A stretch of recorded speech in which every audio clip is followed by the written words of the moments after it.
начинать. Меня посадили в серединку, как будто я главный. Ну, я не главный. Более того, я честно предупреждал, что меня не надо приглашать на разговор о Северном морском пути. Потому что я на нем был. И в отличие от многих людей, которые об этом рассуждают, я это видел своими глазами. Ну а что я видел? Ну откуда? Пойдем слева направо. Я видел погибающий Архангельск, разрушенные доки, убитый торговый, тот самый рыбный флот. Мурманск благодаря поставкам, благодаря просто перевозкам, еще чего. Дальше немцы, Колгуев, тяжело пьющий народ. Вот я там был 2 года назад. Когда-то на Колгуеве было легендарное стадо оленей. Олени погибли. Из нескольких тысяч осталось 10 штук.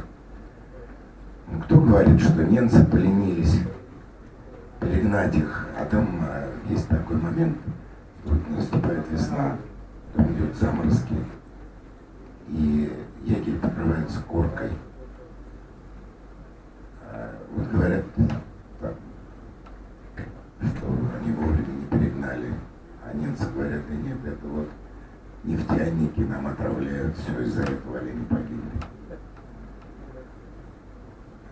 Никсон тяжелейшее впечатление производит. Я не знаю, может, за 2 года там что-то изменилось, но вот когда я там был, на острове Никсон, где был легендарный аэродром, вот эти вот кожаные куртки, брошенные в угол, где кипела жизнь. На острове Диксон живут 2 человека. 2. Это сотрудники метеостанции. И 3-й к ним на катере приезжает с материковой части. А в Диксоне осталось 360 человек. Из 6 тысяч, из которых, по-моему, 80% были с верхним образованием и около 40% с 2 высшими образованиями. Не был в Диксе, не видел. Был зато в Певеке, когда пришел первый за год теплоход и чего-то хоть и привез. В Певеке остались люди, которые, как-то вот сжились с природой, ловят рыбу, охотятся и ждут, когда обещанные нам сказки станут былью. Чукчи молятся на Абрамовича, его называют только по имени-отчеству, и они реально благодарны за то, что, уж я не знаю, свои деньги он тратил или умело находил чужие, но он им, конечно, очень помог. Потому что когда прекратился северный завоз, когда перестало ходить китобойное судно, которое снабжало их мясом, они были просто на грани гибели. И все это покрыто слоем ржавых бочек. Миллионы просто бочек, которые накопили за весь 20 и часть 21 века. И когда мне говорят, что через 4 года здесь будет город-сад, я не понимаю, откуда этот город возьмется.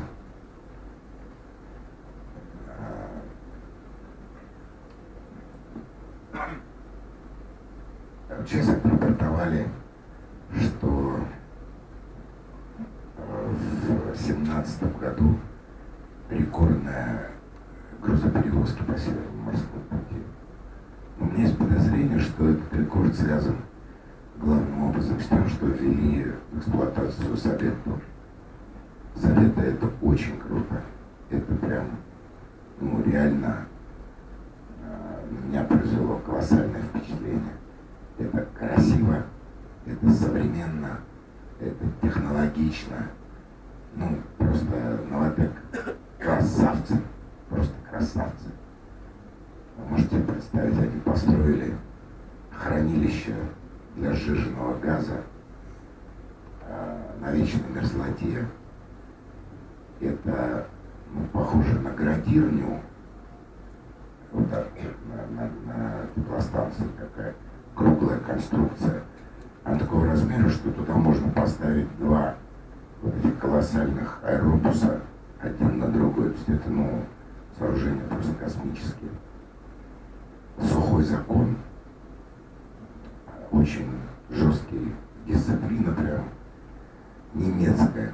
Ну, в общем, красавцы. И, ну, как я уже сказал, я был бы счастлив, если бы Россия предложила человечеству: давайте, ребята, вот вы можете теперь ездить, сократить дорогу, она короче, чем через Суэцкий канал. И реально и Китай, и Япония, и Корея могли быть в этом заинтересованы. Но я пока не понимаю, как это все может произойти. Я, ну, просто в это не верю. В чем я не прав?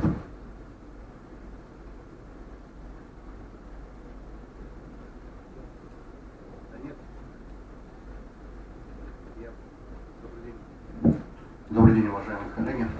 Я поддержу вас в ваших осторожных прогнозах. И, на мой взгляд, очередное движение в мечту, оно вот сейчас, вот лично меня, оно раздражает. Это прекрасно мечтать о большом и далеком, но в нашем случае это далеко.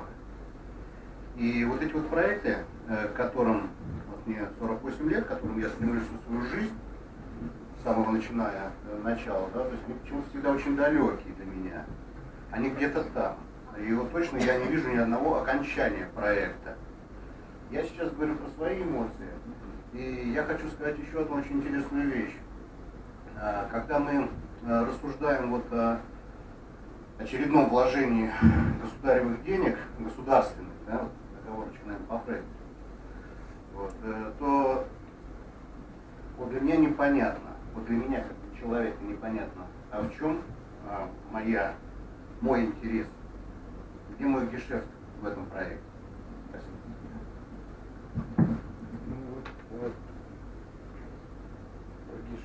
Александр пытался нам объяснить, который говорит, что он может вообще стать двигателем, паровозом какого-то рывка индустриального, технологического для всей страны. Но где тот запасной путь, где стоит этот паровоз? Спасибо.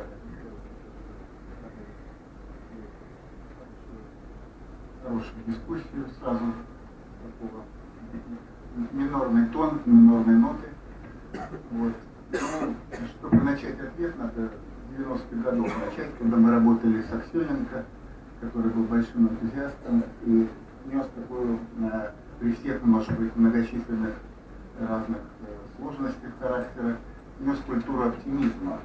И он нас, молодых чиновников, вывозил в поле, в Мурманск, в Арктику, и, значит, нам показывал, как важно обеспечивать объемы перевозок по Северному пути, что это вопрос такого разогрева, когда будут грузопотоки, пойдет необходимость проводить модернизацию портов.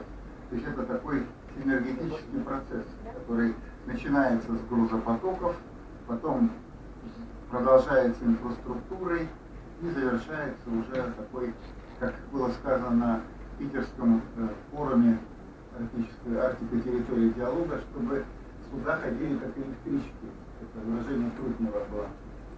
Ну вот, ну как. То есть не только чтобы они были частые, но чтобы они ходили еще с регулярностью электричек, что, конечно, на Севморпути очень сложно обеспечить.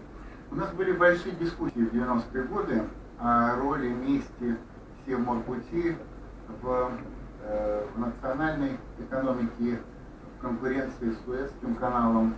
И мы тогда вырабатывали в Госконсилии позицию. Надо сказать, что вот прошло 20 лет, но не так, чтобы уж очень многое добавилось в этом понимании, которое было тогда в середине 90-х годов. А какое было понимание? Что, конечно, конкуренция с Суэцем невозможна, потому что это 5-10% от объемов перевозок Суэцкого канала. И что речь идет, может, только о дополнении Суэцкого канала, о сопряжении, о сопутствующих перевозках, но не о такой лобовой конкуренции, что такую задачу не нужно ставить. Но есть своя ниша, и в чем эта ниша? Это ниша в негабаритных перевозках, таких негабаритных, без требований just-in-time delivery, то есть поставки точно в срок, потому что положение по Севморпути, оно всегда и вообще Арктика виртуально, рисково, и никогда вот это точно в срок не обеспечивает. Это, кстати, одна из причин, дорогие коллеги, почему на международных форумах, когда идут дискуссии по Севморпути, позиции Китая и Японии радикально различаются. Я вот только недавно это понял на встрече с японцами, которая была на этой неделе, в начале этой недели. Значит, а что? Японцам нужно just-in-time delivery. Если нет, то им неинтересно. Они говорят, это неэффективно, нерационально, это не может быть экономически привлекательным. Потому что они мыслят категориями именно поставки точно в срок, как привыкли у себя. И в этих категориях Севморпуть, конечно, очень так это подристно. Китайцы смотрят на Севморпуть с других позиций, что нам нужно иметь еще один канал влияния на случай форс-мажоров, в Боспорах, в других местах, чтобы был канал поставок и чтобы он существовал, и just-in-time delivery это как бы не первый приоритет. И подход существенно более оптимистичный. Значит, какой вывод мы делаем с вами? Что даже среди азиатских стран очень разные представления о потенциале Севморпути. Это не только у нас, в России мы по-разному воспринимаем стакан наполовину полон или наполовину пуст. Но даже среди азиатских стран, которые, казалось бы, одинаково заинтересованы в транзите из Азии в Европу, позиции вот, в силу ментальных, национальных и прочих, они могут быть совершенно разные. Значит, если говорить про историю, то, конечно, 2014 год стал годом перелома.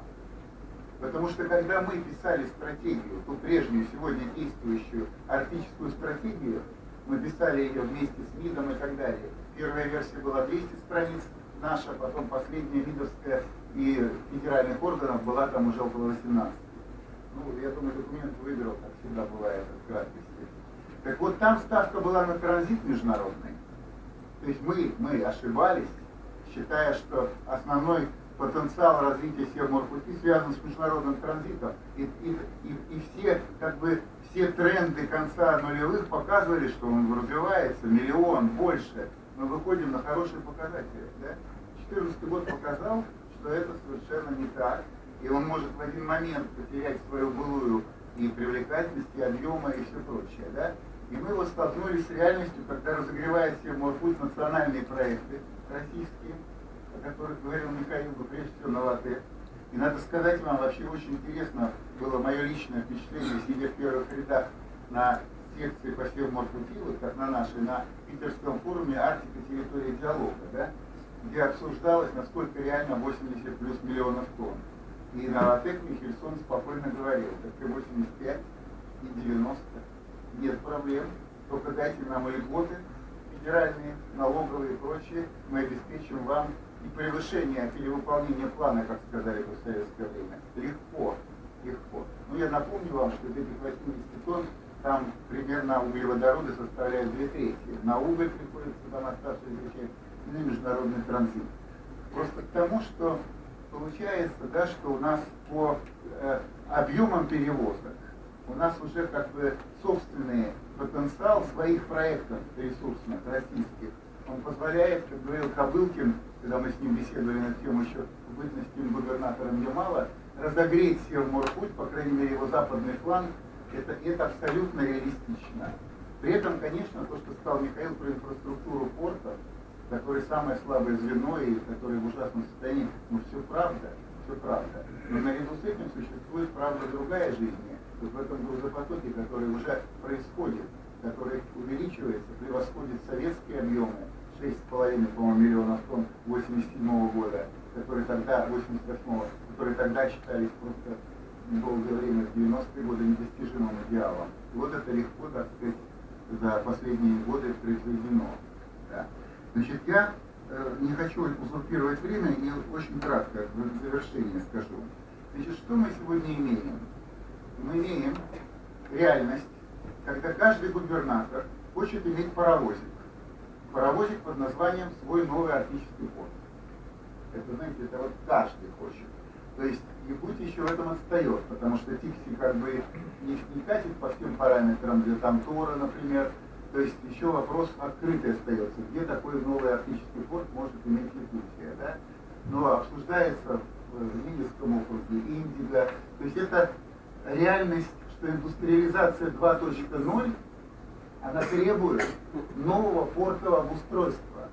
То есть у нас нельзя, это смычка, транспорт и хозяйство, в Арктике это слиянные вещи вместе. Значит, если у нас идет новое хозяйство, под это новые терминалы, новые порты. Совет это показывает. Значит, возникает проблема новых портов. Либо переобустройство старых, либо строительство новых. Это факт, который обозначился в последние годы очень четко. Так, и еще один момент, значит, я хотел сказать. Значит, при этом, конечно, нужно понимать, что вот это новое рождается очень мучительно и очень даже порой парадоксально. Мы привыкли, что в советское время у нас была караванная проводка судов. И Владимир Ильич Ленин, атомный ледокол, он даже в Магадан иногда заходил, значит, он совершал вот эту экономию на масштабе. Классический эффект экономический, экономии на масштабе.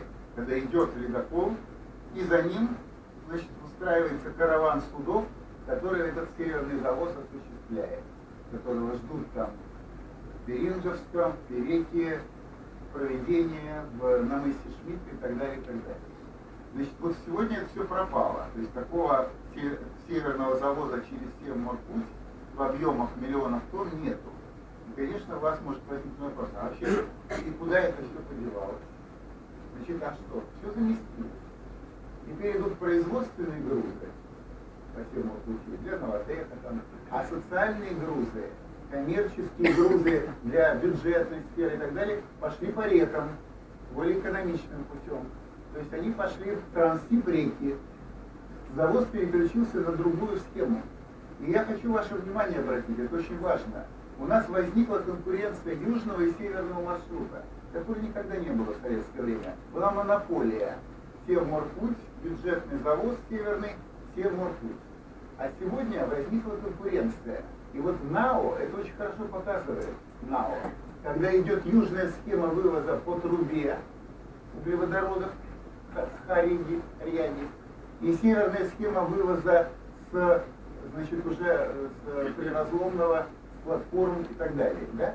То есть вот эта конкуренция двух маршрутов, когда Арктика и морской путь, и север-южный путь, континентальный, традиционный, материковый, это столкновение лбами Газпрома и Новотека.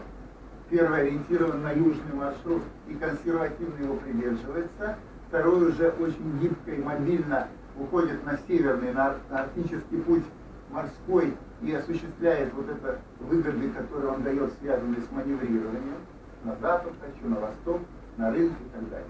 То есть вот это очень важно понимать, что у нас сегодня вот этот арктический путь, он, во-первых, дает возможность маневрировать, во-вторых, он требует обустройства портов, и новые иногда возникают лучше, чем модернизируются старые. И в-третьих, вот возникает эта конкуренция с южным маршрутом по завозу, по корпоративным структурам, по конфликту между Лукойлом и Роснефтью в Ненецком автономном округе, разрушительному для государства конфликту корпоративных структур. Это все реальность, которая возникла вот в последние годы. И она связана с Севморпутем. Поэтому, завершая, я скажу так, что Проблема, конечно, намного сложнее, чем просто ветхая инфраструктура портов, находящаяся порой в отчаянном положении. Намного сложнее. Тут очень много еще других моментов, которые мы должны принимать во внимание, говоря о его перспективах, о его будущем. Ну и, конечно, вопросы потепления, которые позволяют вообще осуществлять трассировки в будущем, транзитные, вообще не используя Севморпуть. Или заставляют идти не одним ледоколом, а несколькими. Почему? Потому что когда слабый лед, и вы идете в канал, то оказывается, что лед по соседству, которого раньше не было, когда Ленин прошибал этот толстый многолетний лед и создавал канал, и по нему можно было идти. А сейчас возникают еще вот эти все, в силу слабого льда, вот эти как бы айсберги. И поэтому говорят о том, что надо идти уже в идеале двумя ледоколами, чтобы канал-то расширять, делать его больше. То есть сколько факторов возникает в использовании Севморпути, которые мы должны принимать во внимание, связанные с потеплением, с экономической ситуацией, с инфраструктурным обустройством, с конкуренцией маршрутов и так далее, и так далее. Просто насколько это как бы системная, такая многофакторная вещь. Хотел бы этим заключить я. У нас есть человек, который точно знает, хочет ли Якутия иметь порт, новые или старые, стоит ли это вообще в планах, или тоже на уровне такого маниловских мечт. Уважаемые коллеги, я начну с того, что дискуссия после такой остро поставленной проблематики сейчас у нас идет под призмой экономики, геополитики, выбор альтернативных вариантов, быстрых, дешевых и так далее. Вот. Но я бы хотел сказать, что не стоит забывать, что вот, как Михаил Юрьевич справедливо привел пример про Чукотку, для северных народов, для северных территорий, вообще говоря, новый транспортный маршрут, даже не новый, а, ну, скажем, улучшение или строительство такого основной артерии, это вопрос жизни. То есть здесь можно привести несколько существительных, и все будут иметь корень жизни. Это жизнеобеспечение, это выживание, это вообще жизненные условия для народа. Поскольку действительно все мы понимаем, живя в Якутии,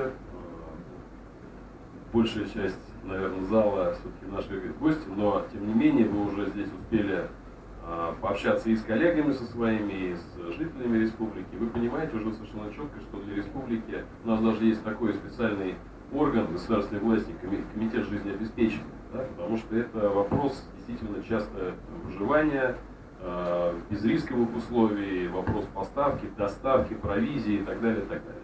Мы все понимаем, что любой маршрут сейчас действует сезонно. И в то же время мы понимаем, что отдельно взятый даже Севморпуть, как такой мощный толчок развития многих индустрий, в том числе горной добычи и месторождения и так далее, облегчение транспортной доступности и прочее, прочее, он не может опираться сам на себя. Это же иначе была бы просто транзитной ниткой, которая, ну, на мой взгляд, была бы такая пока достаточно дорогая. Вот.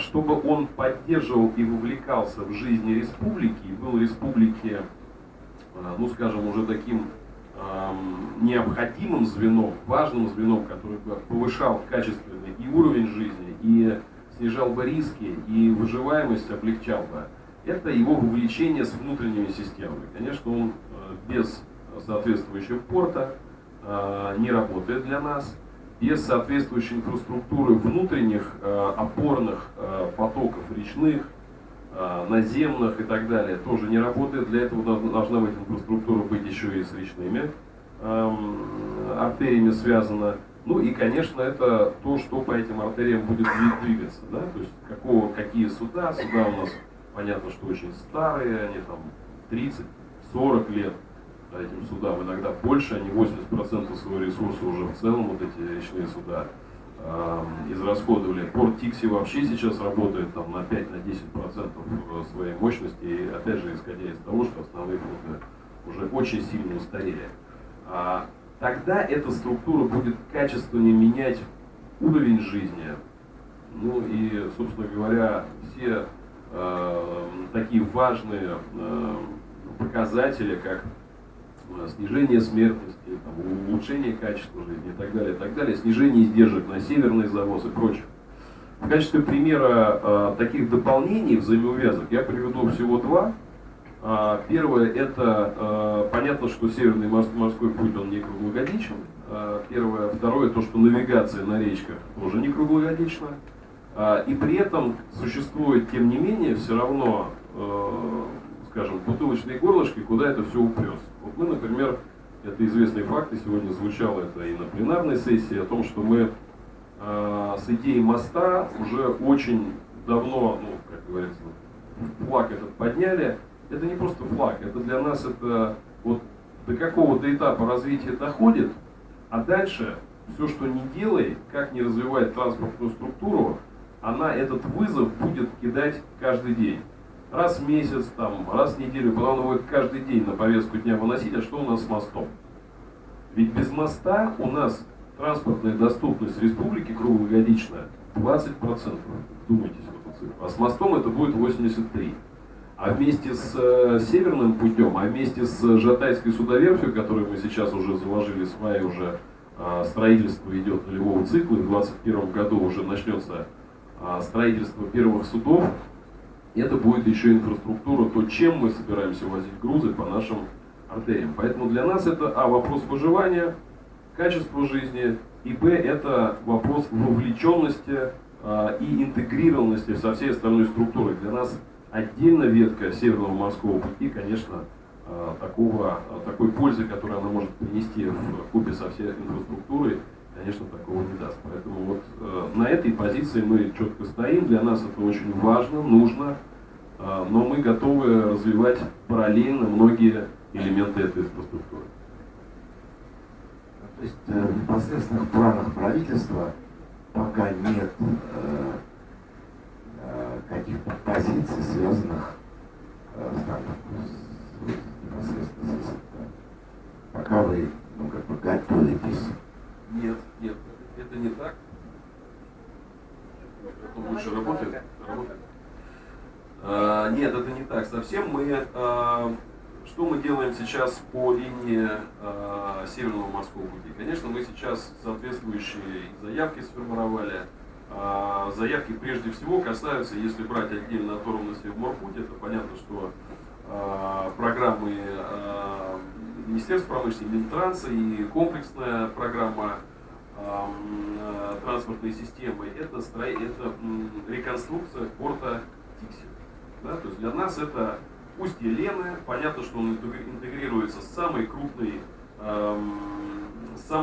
транспортной речной внутренней артерии Дальнего Востока, река Лена. Это первое. Второй момент, это то, что через реку Лена нету вообще мостов. То есть мосты есть, по-моему, только вот совсем у истоков. Да, и в Иркутской области, где истоки Лены. В Якутии нету моста через Лену, через самую крупную реку этой республики. Но, коллеги, это просто нам режет Дальний Восток на две части, на левую и на правую. Вот и все. Вот, поэтому мы идем, с одной стороны, проталкивая идею инфраструктуризации непосредственных точек Североморского пути с увязкой с остальной инфраструктурой Республики Саха-Якутия. Иначе, ну, вот вы правильно говорите, нам средства нужно осваивать правильно, эффективно, и государству нужно такие доводы давать комплексно, не просто нам нужно. Понятно, это понятно, с увязкой понятно. Ну, а все-таки что предполагается сделать там в ближайшее время в Тиксе, если предполагается? Ну, мы сейчас подали в программу, которая по Североморпути совместно с Росатомом формирует вот эти точки, опорные точки по прохождению этого маршрута. Понятно, что порт Тикси сейчас рассматривается двояко. Либо это такая чисто республиканская и якутская инфраструктурная единица, которая нам будет позволять транспортировать внутрь республики, либо это будет некая увязка для всей вообще системы. Порт очень хорошо расположен, очень выгодно расположен, там достаточно такие уникальные условия от ветров и так далее. То есть он действительно как рембаза может использоваться, он может использоваться как в том числе логистическая составляющая. То есть он может для всей увязки всего маршрута использоваться всеми участниками, не только Якутии. Вот. А пока нас слышат, что вот, вы хотите свой якутский порт, конечно, куда вставить, а где он, мы вроде и сверху пройдем. Ну, такие позиции есть, не у всех.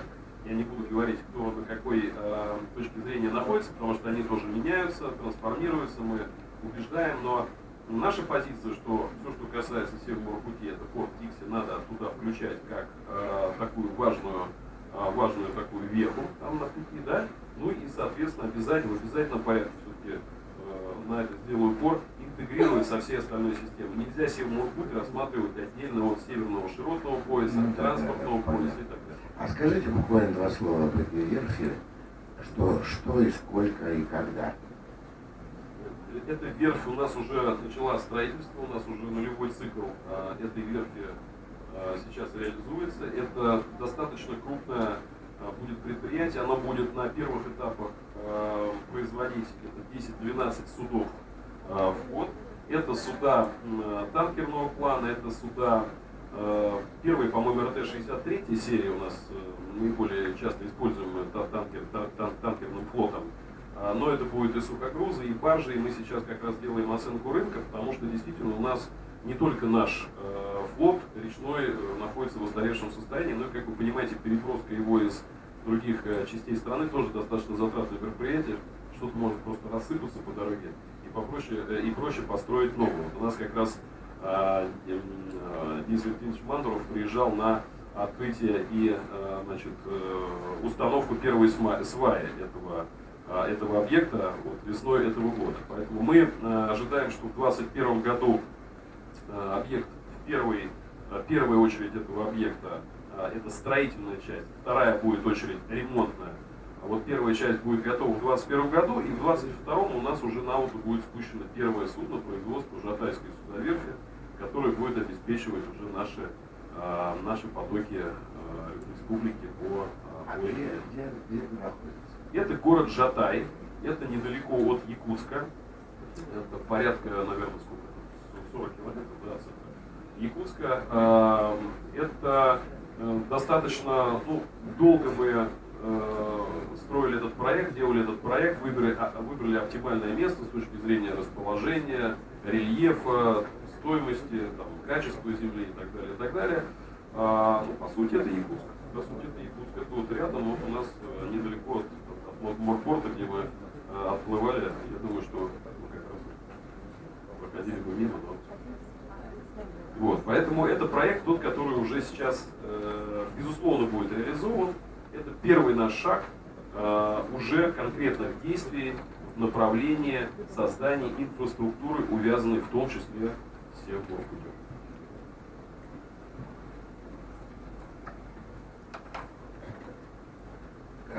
Теро, не знаю, насколько перевод успевает, и что вы услышали и сумели понять.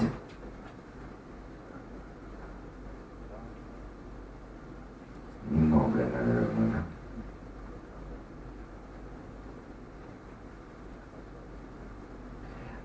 I said that I don't know how much of you could get. You people say that you are a patriot of this, how do you call it in English, Northern Sea route, patriot, promoter, agent of influence. We're quite pessimistic. I am quite pessimistic. Alexander says that we don't need to be so narrow in the perception of this. You must look at the whole Russia and to think how it will influence the whole economy. And he told very new and interesting things. our colleague from Gutierrez explains that he was interested in the development of the road only if it becomes a new motor for Yakutia, only if it helps to develop the whole infrastructure of this republic itself. They're not very much interested in it. So, what is your point? Do you believe we will be able to do this when it will happen? Or, well, I want you to explain why you are so patriotic about this project. Do you know the difference between an optimist and a pessimist? You know? Okay. Well, let's tell the audience as well. So, a pessimist says that this cannot go any worse. An optimist says, yes, it can. Различие между оптимистом и пессимистом заключается в том, что пессимист думает, хуже быть не может, а оптимист говорит, что хуже может быть хуже. Okay. But let me start with a story from 2011 from Murmansk. Maybe that's where my patriotism for the Northern Sea Road started with Mr. Vyacheslav Ruksha. Позвольте мне рассказать историю, с которой началась моя патриотическая идея, которая случилась в 2011 году. So we were expected to send the Finnish icebreakers to Fennikat and Novikat from the Northern Sea Route from Alaska and get back to Finland. Мы должны были отправить ледоходы с Аляски до Финляндии. We weren't obliged to use the other float services, but for risk management purposes, we decided that we will go together with the icebreaker Russia. И мы решили использовать ледоход России. And we negotiated about the price of the convoy for 8 hours on board icebreaker Lenin, and I was sitting on the chair where Mr. Yuri Gagarin had sat. Я сидел на стуле, где сидел Гагарин, и мы 8 часов обсуждали цену перевозки. And finally, when we shook hands about the contract with Mr. Rocha, he said, "Tero, a contract is only a bad excuse for a great party. Let's go!"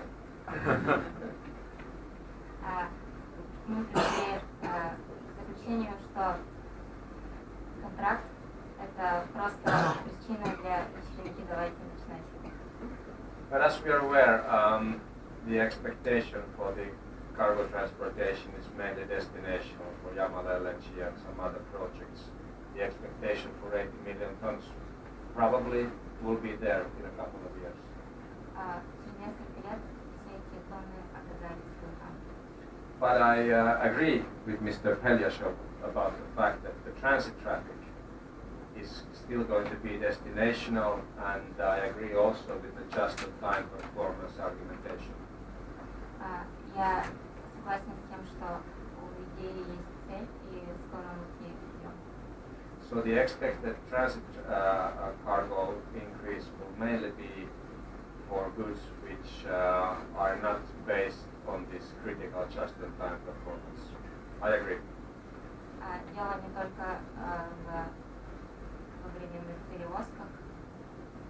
But then on the other hand, also the airlines, they have summer schedules and they have winter schedules.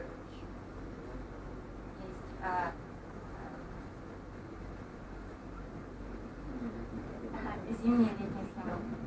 Скажу так, Анатолий, что я согласен с тем, что перспективы есть у перевозок, у которых нет четких сроков доставки, то, о чем говорил Александр.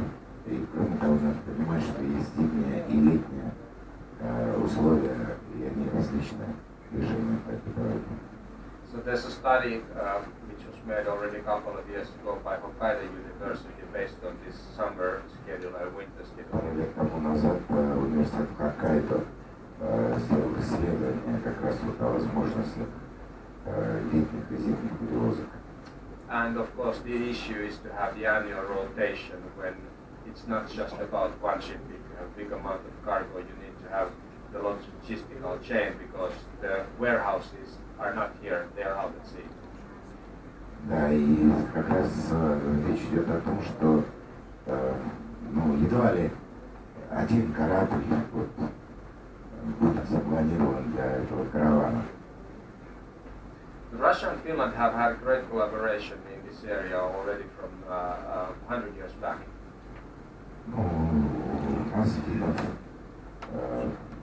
столетняя практика взаимодействия с Россией по освоению Арктики. And the Finnish-born polar explorer, Mr. Adolf Nordenskiöld, was actually the first to navigate through the whole Northern Sea route in 1878.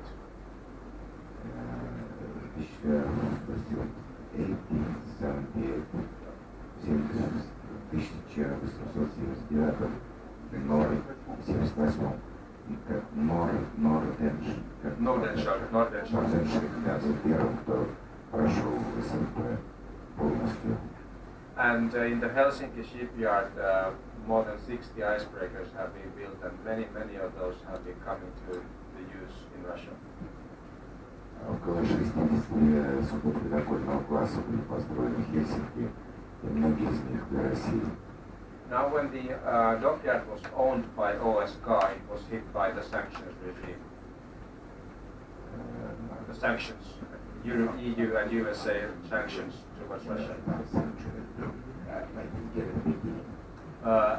The OSK, which is the owner, or was the owner of the Helsinki shipyard, that was hit by the sanctions, and the business was more or less shut down.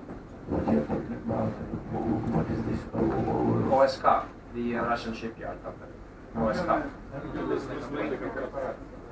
Они начинали какой-то проект, потому что что, собственно, пострадало? Там были санкции 31-х. Да. Пришлось заменять. За санкции, изменение персонала. And now when there is this ownership change, with Mr. Olersky taking the responsibility of the dockyard, there are no sanctions anymore, and just a couple of days ago there was a new contract signed to build 2 new cruise vessels for the Arctic and for the river areas by Voloho. Yes, with this Helsinki shipyard. Yeah. Ну да, буквально вот на днях было подписано соглашение о строительстве 2 судов, одного арктического класса и второго речного судна для объединенной судостроительной корпорации. We cannot forget about China in this discussion, their One Belt, One Road strategy, and also the collaboration agreement on the Northern Sea Route between China and Russia. Ну и, конечно, надо помнить о том, что есть еще один игрок, это Китай, и который начал активно взаимодействовать с Россией в проектах, связанных с СФР. And we are aware of the fact that China has stated in their Arctic policy that they want to be a part of the Arctic decision making. Да, и Китай дал ясно понять, что твердо намерен играть роль важного игрока в освоении Арктики. So of course it's about the natural resources in the Arctic. И, конечно, их интересует ископаемые полезные. But also with the opportunities for new technologies and the China's One Belt, One Road strategy of doing investments in countries like Iceland, Greenland, to name a few. И Китай активно инвестирует в различные проекты арктических стран, например, в Исландии и Айсланде, Greenland. и Гренландии. Yeah. So the Arctic Economic Council has a working group for maritime issues. Ну, да, вот Арктический экономический совет внимательно следит, здесь рабочие группы, которые постоянно мониторят процесс. And for the future, it would be of high importance that we would have a unified Arctic shipping regulation, which is not the case for the moment. Очень важно, чтобы были выработаны, наконец, единые правила арктического судоходства, которых пока нет. So, for instance, there is new Russian legislation which has been imposed within the past year, saying that all the icebreakers operating on the Northern Sea route must carry a Russian flag, and all the oil and gas tankers must basically carry a Russian flag. Россия настаивает на том, что все ледоколы на Северном морском пути должны быть под русским флагом, и все танкеры и газовозы, как я понимаю, тоже. This is a similar type of a decree like the United States Jones Act, where you have to have a US flag if you carry transportation between US ports. Это симметрично решение американцев, которые, вот то, о чем Тера говорит, это нововведение последнего года со стороны России. Но он говорит, что такие же решения приняты и американцами в том, что касается их участка в арктической навигации. So the Arctic Economic Council works for freedom of navigation, works for freedom of trade, because these Мы types of выступаем за свободную навигацию и свободную торговлю в этих зонах. because these types of regulatory schemes might hinder down the technological development and the use of best practices. Потому что вот такая практика, такое жесткое регулирование и привязка к своим национальным интересам, ну, с нашей точки зрения, противоречит интересам развития арктического. But I think I'm more optimistic, but let me say that I am Я думаю, что somewhere я in все-таки between. скорее оптимист, и во всяком случае нахожусь между оптимистами и пессимистами. Because on my way here I read a book co-authored by Artur Chiligarov Я по дороге сюда читал книгу Челенгарова. only 7 years ago, and there it was wondered whether there will be a loss of multi-year ice in the Arctic. Well, that has 95% taken place now. Еще 7 лет назад он сомневался в том, что как это не паковый лед, а как это называется, многолетний лед будет таять, а сегодня это уже данность. And the volume of the Arctic sea ice average annually has reduced in 20 years by 70%, 70%. А если смотреть на весь ледяной массив, то за последние годы он сократился на 70%. So within the past 30 years, the developments have all the time been much faster than anticipated. И за последние 30 лет все-таки развитие идет гораздо быстрее, чем в предыдущий период. And based on this, I'm a bit more optimistic. И это дает мне какой-то повод для оптимизма. Несколько комментариев, только я хотел бы, чтобы мы с вами были в теме сложности дискуссии. Вот свобода мореплавания, ведь идеально, правда? Чтобы в мире без России, без Латвии жить единым человечьим общежитием. Просто Брест-Маяковский бы голосовал. На деле, что на деле? Проход подводных лодок американских свободный. А как, если свобода? Значит, это свободно, да? То есть мы открываемся, так сказать, абсолютно. И за что вопрос? Да? Это как свобода торговли. Это же идеально. Но если ты отстал экономически, то ты все в нокауте. То есть это свобода торговли между равными. Блеск. Рикардо прав. А если ты отстал, так это тогда победитель получает все. Это игра не с нулевой суммой. Ты проигрываешь при этом. Значит, поэтому тезис свободы навигации, он замечательный. Но для нас конкретно он означает американские подводные лодки. Надо переводить на русский язык. Да? Поэтому американцы, которые борются за это, они следующий шаг делают, это нужно отдавать. Поэтому, когда мы говорим, что это национальная транспортная магистраль, то есть мы говорим, это мы не ощетиниваемся, но мы просто говорим, что это вещи чувствительные. И в Конвенции ООН по морскому праву предусмотрено особое право стран, у которых со льдом не повезло. Не повезло со льдом, значит, они должны печься о мореплавании. И международном тоже, потому что страна-хозяйка несет ответственность. чтобы вы там на льды не напоролись, проливали, да? То есть получается, что уже не свобода мореплавания, потому что льды. Без льдов, да, Суэцкий канал там проливали, и то. Поэтому Канада, северо-западный проход в противоречии со Штатами, потому что Штаты тоже свобода, а Канада говорит, не свобода. Что, Канада, давай свободу, не. То есть северо-западный проход — это те же противоречия у канадцев с американцами. Те давай мы, нам окошко маленькое у нас на Аляске, давай нам на запад, на восток, да? Еще момент, вот я Михаилу хочу ответить. Вот как бы Михаилу ответила сенатор Мурковский, сенатор Аляски, что у нас с портами плохо, там в России, в Арктике. Она бы ответила, а у нас на Аляске вообще нет портов. Вот идет ассамблея в Рейкьявике и говорит, значит, с обидой сенатор Мурковский, а у нас вообще нет портов. И наш Кисляк, наш бывший посол в Штатах, говорит, извините нас, Россию, что мы, когда Аляску продавали, мы вам порты не подготовили нормальные. Вы до сих пор живете без портов на Аляске. У вас их нет. Это к тому, что у нас они есть, там, ну, такие сети, тикси, трали-вали, но они есть. А Аляска говорит, а у нас вообще нет портов международных, приличных, федерального значения, в переводе на русский язык. Это значит вот. Еще момент такой, значит, вот по комментариям, что Лена, да, согласен 300%.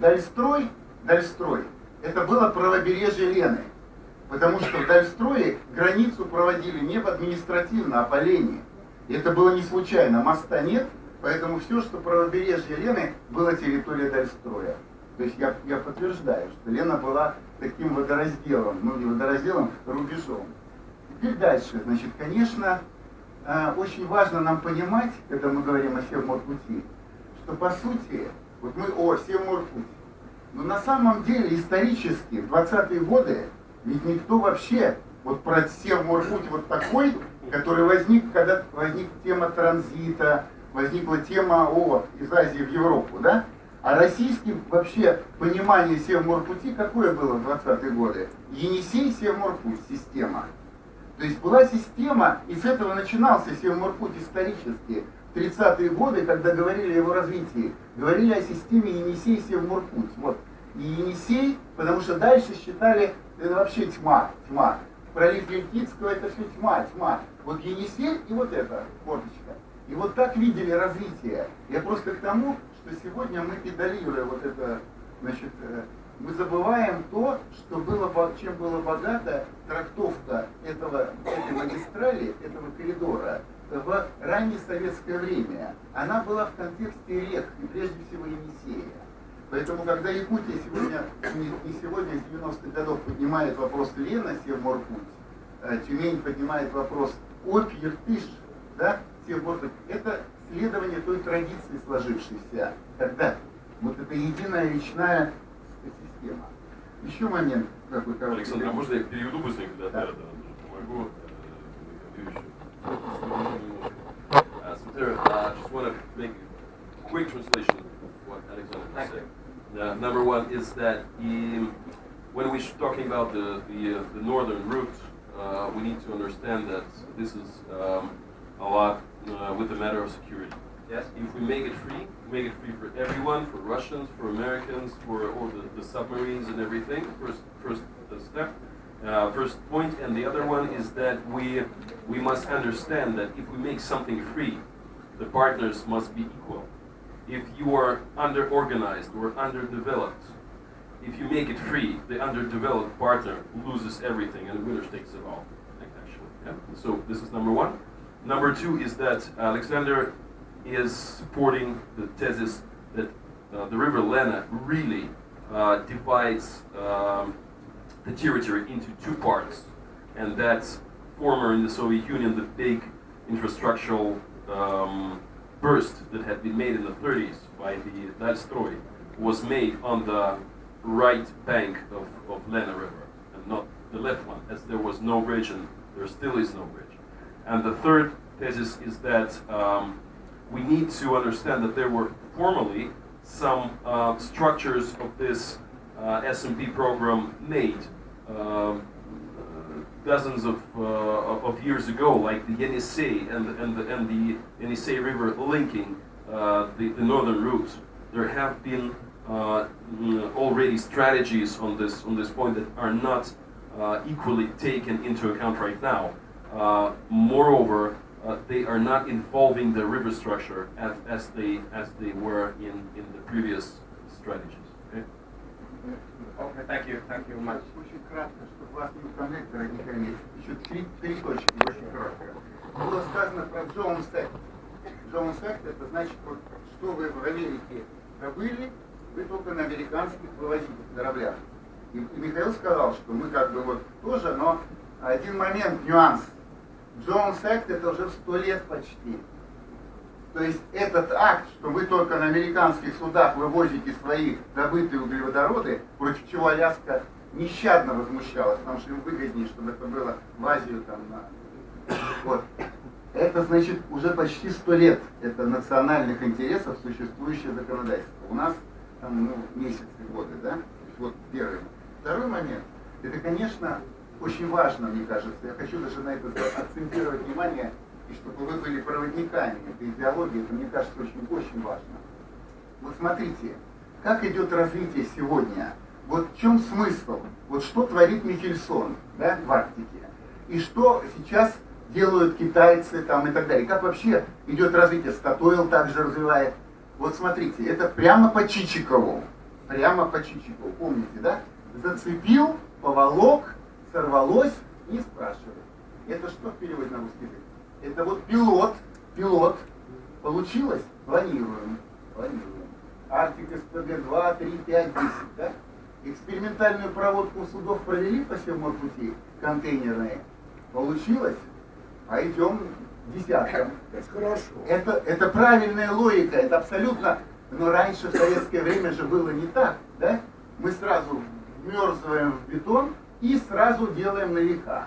А потом у нас там что-то плывет, то все, да. Вот сейчас это логика сегодняшней инновационной эпохи. Чтобы экономить на знании, мы отрабатываем все на пилоте, все ошибки, шишки собираем, и потом планируем уже с учетом этого. Это логика повсеместная. Михельсон просто услышал эпоху и ее повторил. Газпром не услышал. А это логика тотальная сегодняшняя, ввиду необходимости экономить на знании. Это важно. И вот вы должны проводить эту идеологию. В Арктике она работает. Поэтому у китайцев экспериментальная проводка. Зацепил, поволок, не сорвалось, будем тиражировать. И третий комментарий по Китаю. Значит, его арктическая стратегия, которую я написал несколько статей о ней, значит, вообще она очень удивительная вещь. Читаешь первый раз, Китай хочет в Арктику, там лезет, прет, ресурсы, та-та-та. Читаешь второй раз, да, но не это главное. Читаешь третий раз, это вообще не про Арктику. Китай говорит, вы, англосаксы, сволочи, утверждаете неправильную глобализацию. Я, Китай, знаю, какая должна быть глобализация. Справедливая, честная, без рынка, без экономики, на ценностях, на нравственности, на морали, трали-вали. И оказывается, он говорит, вот я в Арктике хочу предложить такую новую модель китайской глобализации в альтернативу англосаксонской. Вот об этом, третий раз я когда прочитал, об этом китайская арктическая белая книга. Она даже не про Арктику, это просто полигон Китая показать. А вот мы тут так вот развлекаемся против англосаксов. Такую идеологию утверждаем. Вот, чтобы просто вы понимали, что там вопрос глубже, там вопрос не только и не столько про Арктику, сколько про новые ценности в глобальном мире, которые Китай утверждает на примере Арктики, а мог бы на примере еще чего-нибудь утверждать. Я бы позволил себе немножечко развернуть и опять вернуться к, что называется, к внутреннему рынку. Вот коллеги говорят, 85, вы сказали, да, процентов доступности увеличится на 85?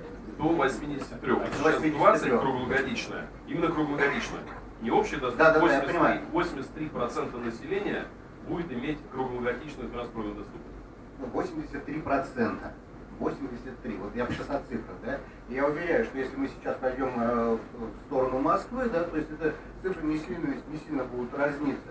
То есть при этом инфраструктура частично уже выстроена, РЖД и так далее. Да? При этом мы же понимаем, что огромное количество людей в этом будет задействовано, гораздо больше, чем на Севморпути. И экономика, только цифрами, вот мы просто опять апеллируя цифрами, 83 это больше, чем, да, там 17, и, ну, в процентах. И, соответственно, мне вот лично непонятно, то есть вы нас зовете на север, это прекрасно, это замечательно, это, наверное, интересно. Экономика где? Вы говорите о крупногабаритных грузах без четкого срока доставки. То есть я отдаю себе отчет, что это большой конкурентный пласт. То есть когда в этом работает огромное количество компаний, уже отработанных, то есть огромное количество маршрутов, уже отработанных. То есть и здесь мы зайдем и возьмем только какой-то сегмент. Не все мы сможем взять, а только какой-то сегмент. А есть понимание, какой сегмент мы возьмем. И будет ли этот сегмент для России, для внутреннего, для обыкновенного обывателя выгодней? Вот отсюда вот мои вопросы.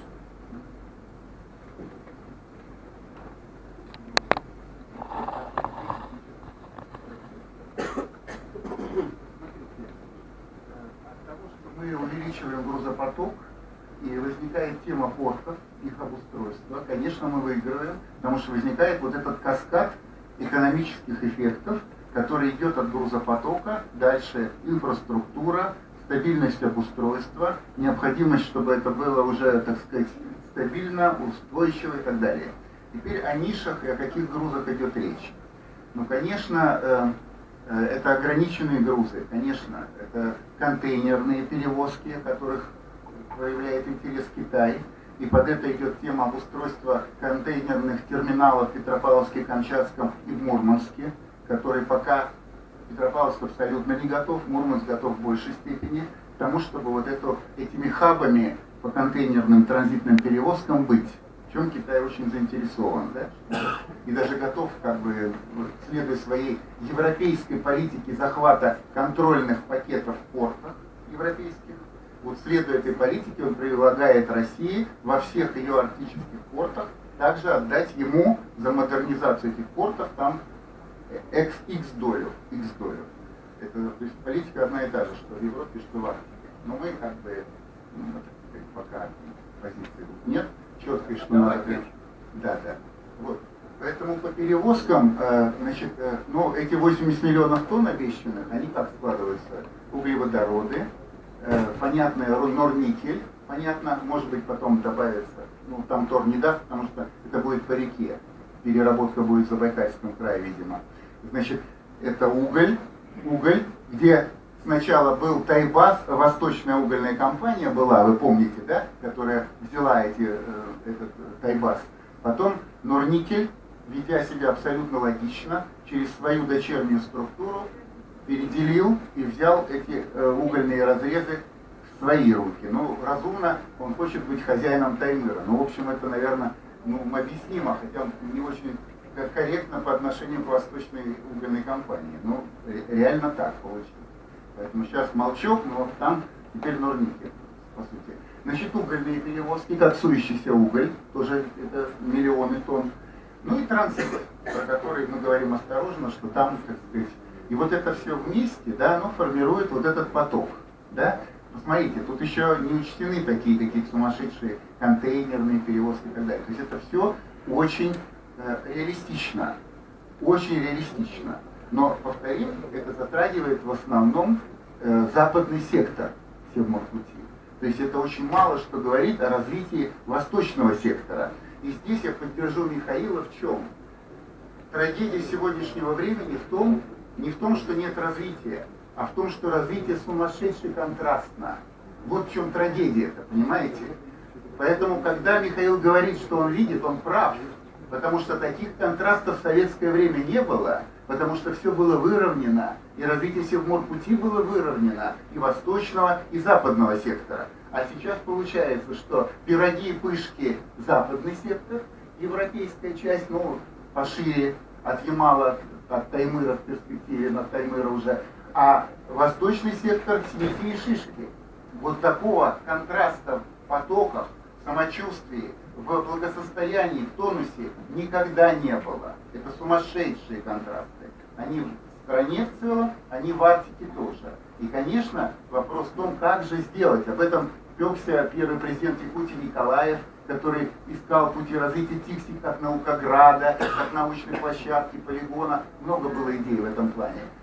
Как подтянуть восточный сектор к развитию, как его при последним вагоном прицепить вот к этому, так сказать, этому паровозу, который хорошо идет там, на Западе.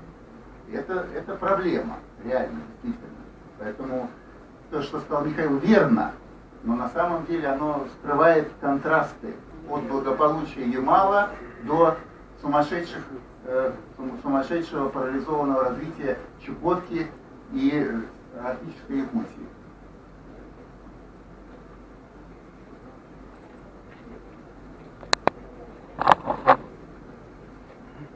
Нет, я хотел, может быть, если перевести немножко, да, два слова. Just a couple of words for you, just one sentence that Alexander just said that his last thesis was that it's very contrasted.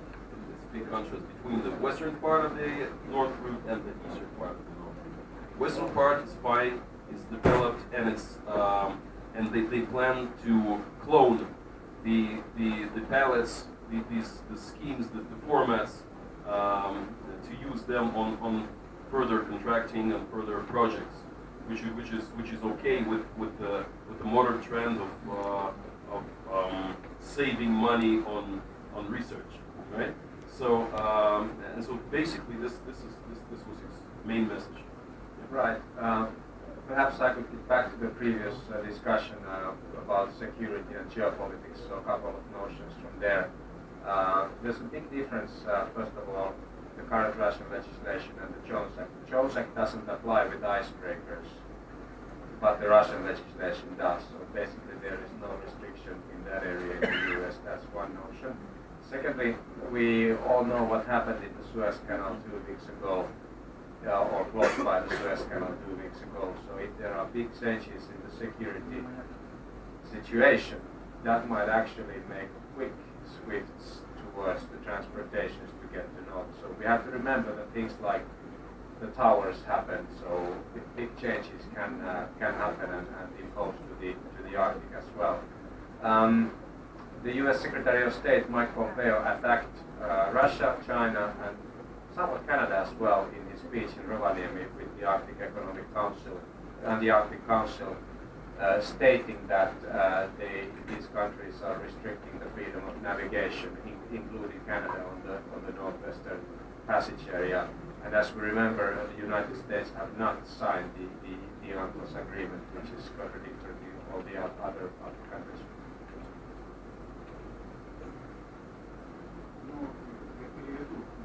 Говорит о том, что не совсем точно было сказано, что акт Джонса касается вообще перевозок под американским флагом, там речь идет о ледоколах только. Вот. Дальше, значит, last point. With the icebreakers? No. В Ровaniemi Майк Помпео критиковал.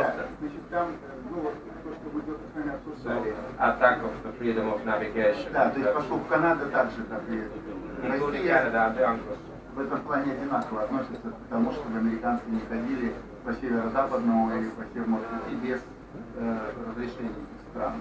То есть это было недовольство, что это нарушает принципы свободы навигации. Значит, Соединенные Штаты не подписали конвенцию по морскому праву. Личная моя история, личная.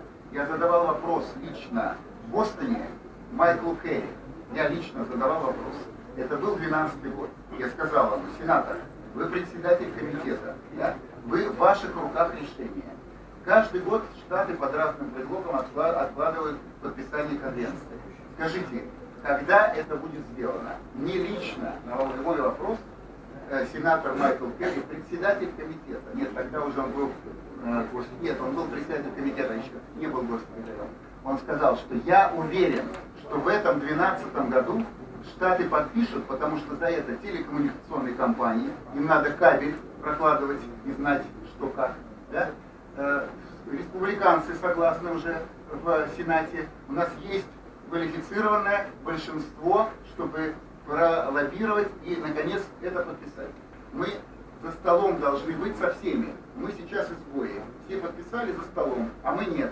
Это неправильно. Мит Тредвелл поддержал и сказал, да, господин сенатор, нам неприятно просто на Аляске, что такое позиция федерального правительства. Мы как-то за столом должны быть со всеми. Мит Тредвелл вступился и в комментарии к моему вопросу тоже сказал, да, прошел 12-й, 13-й, 14-й, это просто было сказано принародно, вот, знаете, при самом высоком этом самом, да, и вот мы что, то есть ничего, не подписано, продолжается та же бодяга. Просто потому, что тебе говорят, обещаем, в этом году будет. Все. Уже его секретаря нет, Керри и так далее. Уже другая администрация. И все так же. В ходе длительной дискуссии участники наконец-то нашли виноватого в национальных проектов. Это пиндосы.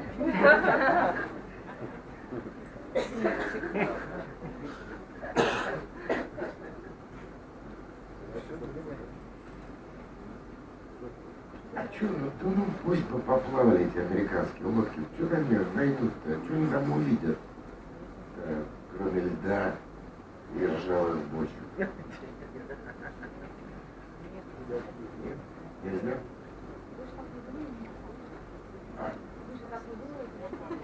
Я так думаю.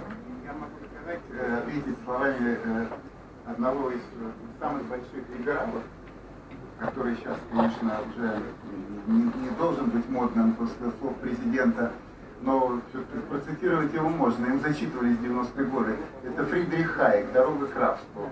Там у него есть очень хорошая фраза. Свобода теряется, как правило, постепенно.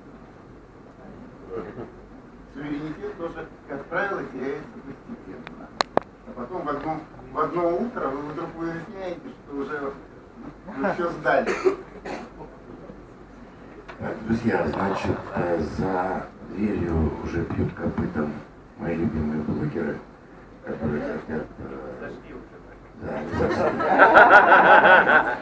Они собираются устроить баттл здесь. Но я надеюсь, что этот баттл тоже будет иметь какое-то отношение к теме нашего разговора. Никто из вас не тянул руку и не жаждал донести до аудитории свою точку зрения. Я бы с удовольствием дал ему такую возможность. А так можно было, да? Но поезд ушел. Но тем не менее мы плывем. Никто никуда не уходит. Никуда вы не двинетесь с корабля. И мы будем продолжать говорить. Вы хотели что-то сказать? Да, можно, конечно.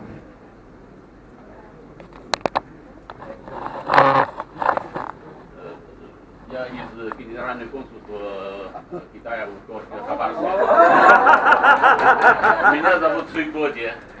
В принципе, честно говоря, я не хотел бы задавать никакой вопрос. Ну, учитывая то, что наш уважаемый господин большой специалист Александр Илятов упомянул там белые книжки китайской политики в отношении Арктики. Я бы здесь хотел бы сделать какую-то рекламу. Я хочу предлагать всем почитать вот эту книжку, первую книжку.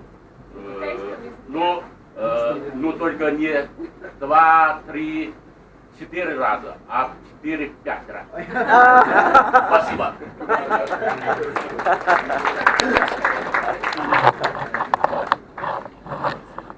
Ну что ж, тогда спасибо, война окончена. Спасибо.